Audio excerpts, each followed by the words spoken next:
The final desperate push in the east. Will the German tanks crush the Soviet fortress, or will their last great gamble fail? Watch until the end to see the turning point of World War II. The summer of 1943 was a furnace on the Russian steppe. Field Marshal Erich von Manstein, a brilliant German commander, stood beside his staff car.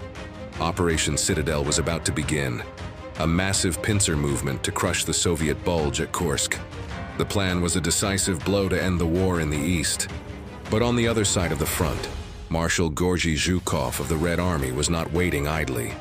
He stood in a deep trench, part of a defense in depth with multiple belts of minefields and fortified positions. The German advance, a furious tide of steel, would become mired in this fortress of earth.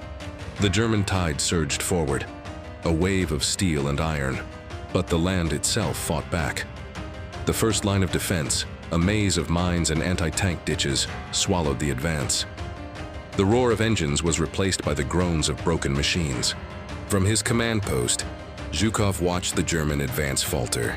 Every minefield, every trench, every gun emplacement was a calculated trap.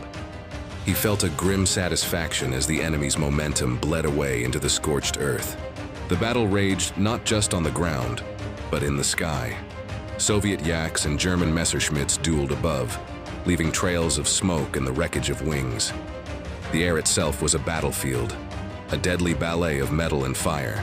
The fighting ground on for days.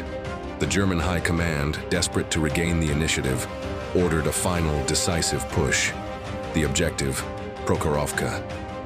A German panzer commander led the spearhead, his massive gun ready for the final confrontation. The morning of July 12th dawned with a deafening roar. The two great armies of steel met head-on in a vast field. Hundreds of tanks, Soviet T-34s and German Tigers, charged into each other. It was the largest tank battle in history. The battlefield became a maelstrom of explosions and twisted metal. Tanks rammed into each other, firing at point-blank range. The air was thick with the smell of cordite, diesel, and burning flesh. It was a brutal, close-quarters slugfest. The German momentum was broken. Von Manstein's offensive was called off. The shattered remnants of a panzer division retreated, leaving a graveyard of steel behind them. A German soldier sat on the ground, his head in his hands, the weight of defeat crushing him.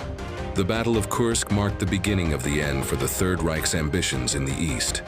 Zhukov stood on a hill overlooking the battlefield, a silent testament to the victory.